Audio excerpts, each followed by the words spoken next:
ربي جل الله ما في قلبي غير الله نور محمد صلى الله لا إله إلا الله. Alimu anna dunya maqsumatun, dan mereka tahu bahwa urusan dunia sudah ada bagian-bagiannya, sudah tertentu, sudah dicatu, sudah ditakar rizkinya oleh Allah. Innallaha yabsutu rizqa li'ibadihi may yasha wa yaqdir. Allah yang membagikan rezeki kepada siapapun yang dikehendakinya, wa yaqdir, dan ditakar. Tidak mungkin kamu dikasih uang 10 triliun. Untuk apa?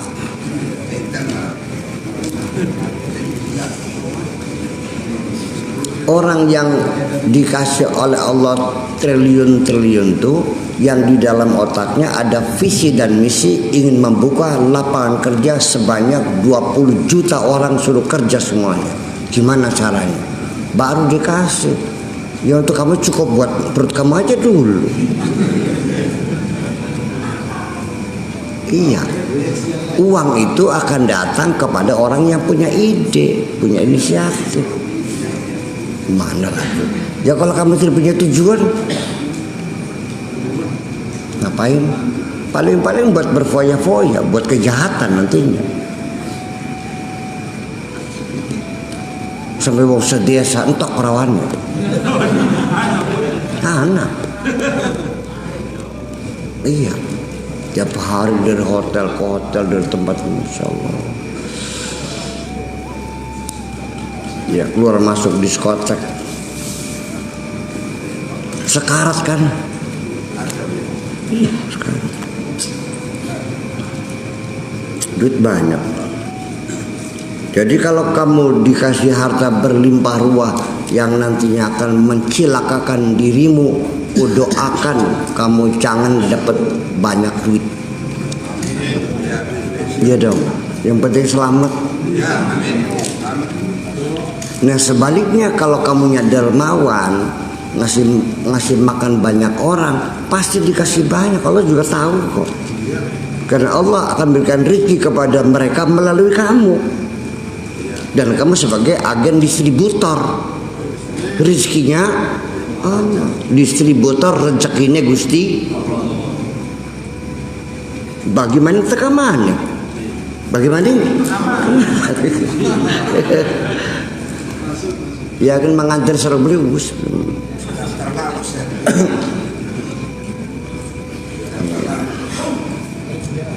Iya, ngantar tak?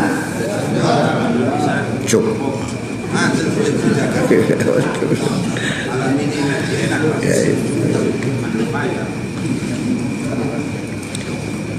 Fatazakku atalabalaha.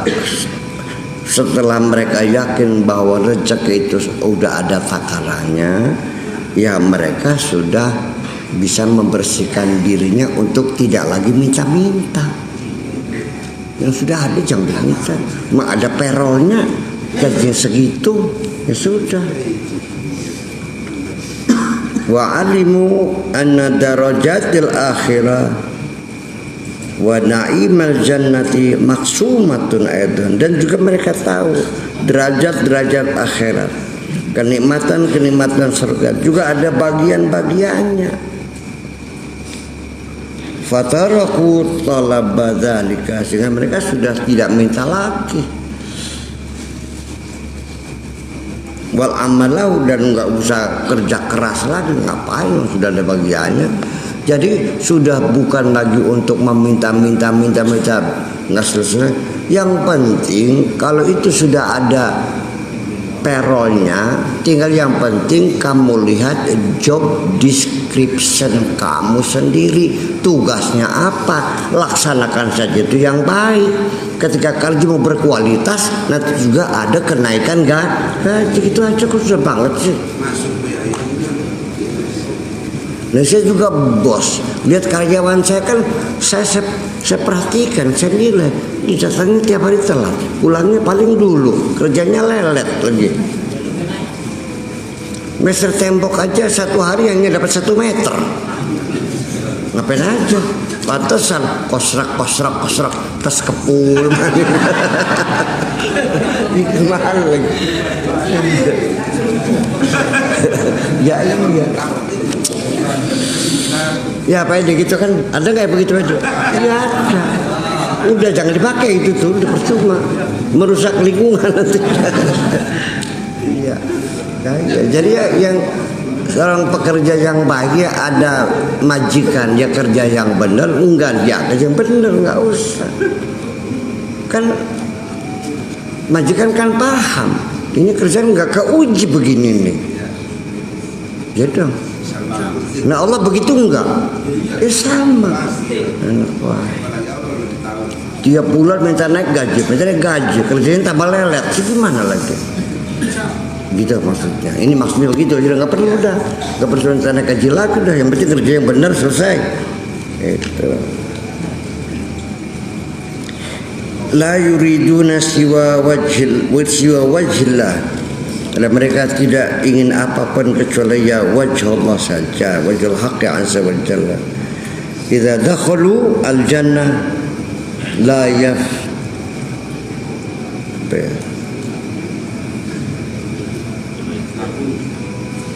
yaftahuna uyunahum, mereka tidak membelalakan mata, tidak mau membuka mata mereka hatta yarau nura wajhil haqqi, sampai mereka melihat cahaya wajh Allah nanti.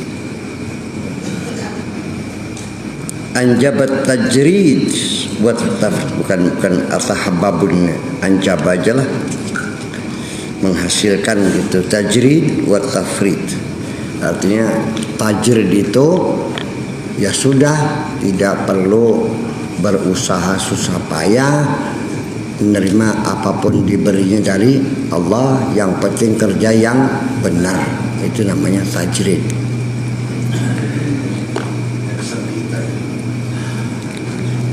Man lam yakun qalbuhu mujarradan anil khalqi, siapapun yang hatinya belum terbersihkan dari makhluk-makhluknya, wal asbab, dan dari berlakunya hukum kausalita, masih tergantung dengan hukum kausalita, kaya ya harus makaya, pintar harus belajar, waras kudu berobat, masih harus sebab akibat, logikanya seperti itu. Kalau masih itu ya dagang, perlu modalnya dari mana, dagangnya apa, ya nggak melangkah ini. Nah, itu ya, nanti akan saya kasih nasihat untuk ini, khusus untuk reprogramming lagi tuh, dikasih nasihat biar jangan ragu-ragu. La yaqdiru yasluku jadatan nabiyyin was-siddiqin was-salihin, mereka tidak akan mampu untuk menempuh jalannya para nabi, para siddiqin dan para salihin, hatta yakna bil yasir minad dunya, sampai dia tahapannya itu minimal ya dia merasa sudah puas dengan bagian sedikit pun dari dunia ini, ya sudah, yang penting asal tidak lapar. Itu yang penting, masih bisa hidup.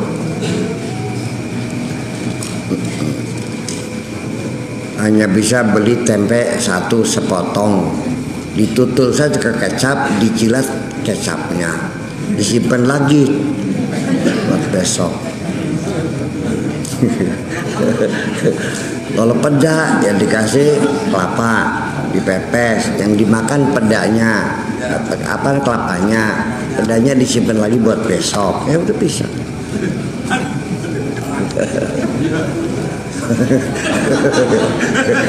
Sampai lagi dimakannya kecapnya aja kan, ya siap, ya harus siap. Kalau Anda ingin jadi orang benar ya harus siap dong. Iya.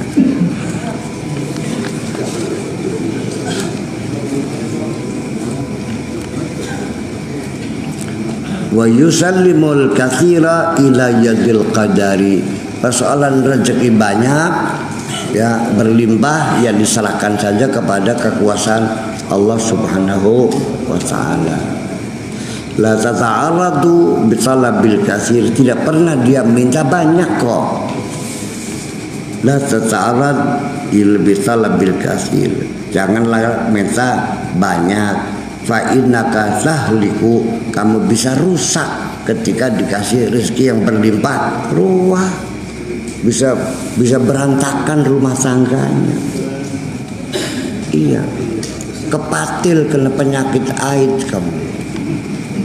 Iya, kepatil kena segala macam.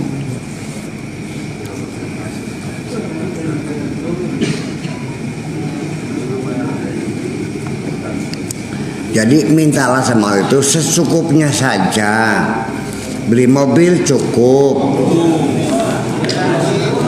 buat naik haji cukup.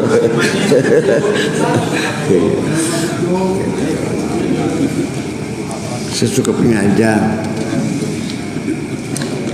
Idza ja'akal katsir minal haqqi azza wa jalla min ghairi ikhtiyarika, kalau kamu mendapatkan rezeki banyak memang dari Allah, min ghairi ikhtiyarika, bukan karena pilihanmu, bukan karena minta, memang sengaja Allah memberi kamu banyak, kunta mahfudan fi, kamu terjaga insyaallah selamat. Iya, kaligane suci jaluk beli. Ya kenapa Allah ngasih banyak? Karena Allah tahu bahwa orang ini jiwanya sudah kuat, tidak akan digunakan hartanya untuk kejahatan. Makanya yang sering-sering minta sama Allah, ya Allah kokohkanlah hatiku ini. Rabbana auzi'na an askura nikmataka, supaya aku mampu mensyukuri nikmatmu. Kalau enggak kuat ya jangan dong. Sebelum minta uang banyak, minta dulu dikokohkan jiwamu itu. Kalau tidak, maka hartamu akan merusak dirimu sendiri. Itulah kenapa saya selalu meminta Allah, minta dikokohkan jiwa. Yang bagaimanapun juga kita jangan take for granted. Kita ini lemah.